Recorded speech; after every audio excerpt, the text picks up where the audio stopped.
Today,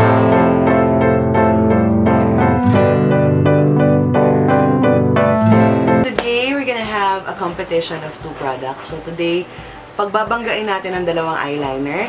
The first one is the Nichido 24-Hour Tattoo Effect Eyeliner Pen, long-lasting and waterproof. I got the shade T01 or black. The other one naman is the bilena All-Day Eyeliner Pen. So yun lang, nakalagay dito. It's smudge-proof, 24-hour wear, lax felt tip, and non-drying. So pareha sila ng sinasabi na 24-hour wear. Kaya ako sila i-versus.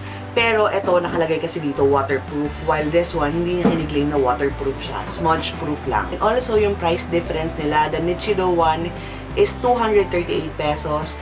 And 190 naman yung bilena. So, weight naman nila, 1.5 ml yung sa Nichido and 1.5 grams naman yung sa bilena. Then also, nakalagay din dito kung kailan sila mag-e-expire. Yung sa Nichido will expire in 2020 or 2 years from now. Same as the bilena, 24 months from now siya mag-e-expire. I-open at i-swatch natin sila. This one is the Nichido one. So, pag binuksan nyo siya, it's a felt tip right here. Sa bilena, pag in-open nyo siya, parehas sila ng tip. Parehas sila ng tip.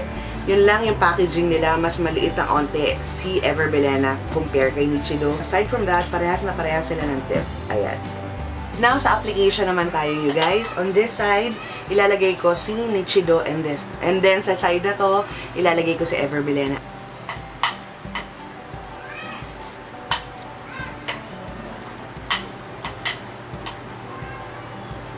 Okay na si Nichido and walang kaproblema guys. It's easy gliding with Nichido and yon.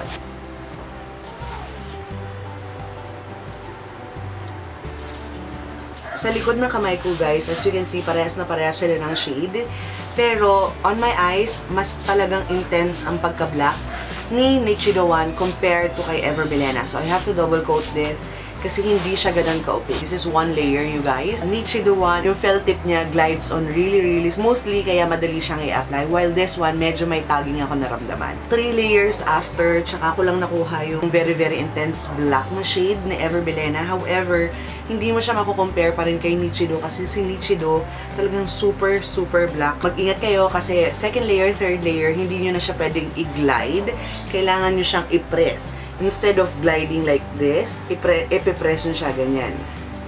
Ganun na lang ang magagawa nyo kasi nagkukumpol-kumpol yung layers. As you can see right here, hindi na siya buo. It's because nag-second layer ako tsaka nag-third layer. Antayin lang natin to mag-dry and then I'll get back to you guys.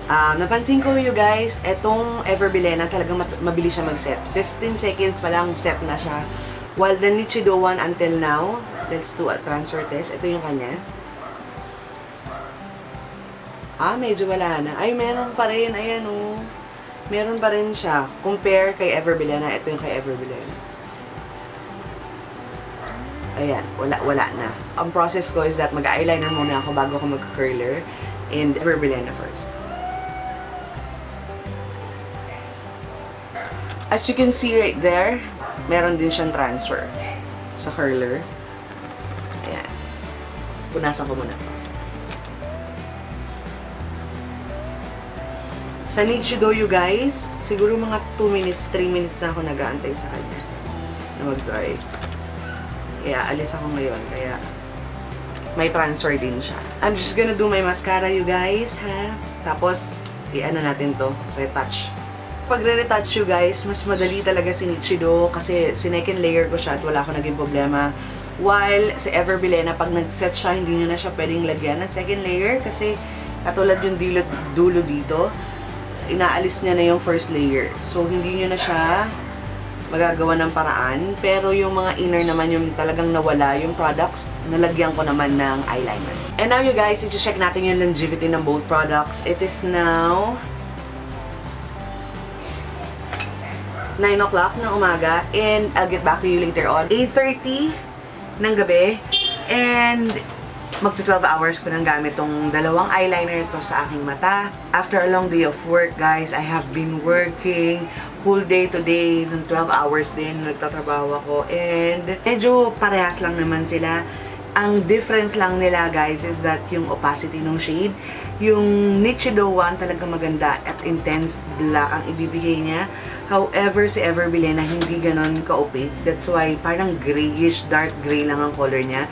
Unlike this one na talagang overly black. In terms of longevity, guys, yung Ever bilena wala na dito. As you can see right here, wala na siya. Well, this one, andun pa rin yung kakaunting flick na nilagay ko kanina. And then also, as you can see here, may mga gapses na siya or lapses. And this one, wala pa. Kung ako ang tatanungin, panalo sa akin si Nichido one. Mas maganda ang color payoff, ang longevity ni Nichido, and yung price difference nila, guys. Magdadagdag na lang kayo ng 10, as 38 pesos, 48 pesos at makakabili na kayo nito. So, might as well grab this one compared to this one. And also, upon application, you guys, mas maganda ang application ko during the time na ginagamit ko sa Nichido compared to Ever bilena kasi talagang it glides on smoothly. Samantalang si Ever bilena, sinara ko siya, tapos tinaktak ko, tapos in-apply ko ulit. While this one, I didn't do that. Also, guys, in terms of layering naman the product, si Nichido, wala akong problema layering the product nung naalis siya during the time na nag-curler ako. While this one kay Ever bilena, natanggal talaga siya. Nung nag-curler ako, natanggal siya, and then nung pinatungan ko 3 to 4 times, kailangan kong i-glide siya para lang magpantay silang dalawa. And then, upon layering, guys, yung first coat, second coat, pag mga nakatatlong coat na kayo, naaalis na siya once it dried out. Ibig sabihin, pag natuyo na yung Ever bilena sa mata nyo at pinatungan nyo na siya, i-flick off niya yung naunang layer. So, ganun yung na-experience ko sa kanya.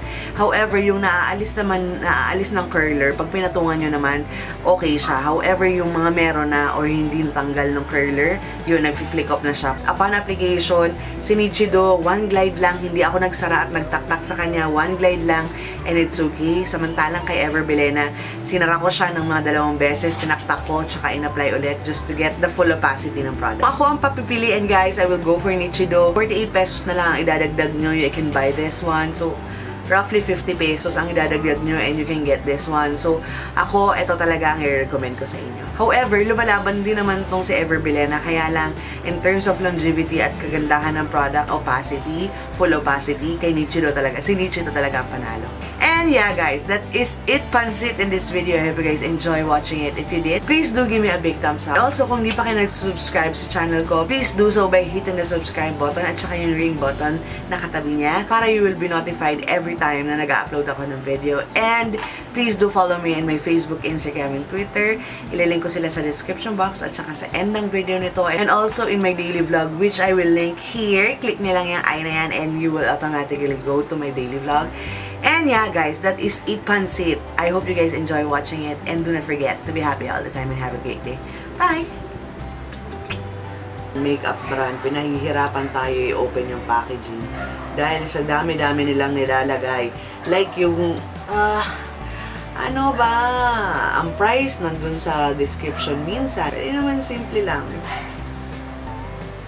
Ilagay yung sticker dun sa hindi, alam mo yun, sa madaling alisin, sa walang tinatakpan. Oh my! Tapos, ang masakit ba doon, sticker na yung price, papatungan pa nila ng additional, scotch tape sa iba, nakakaloka.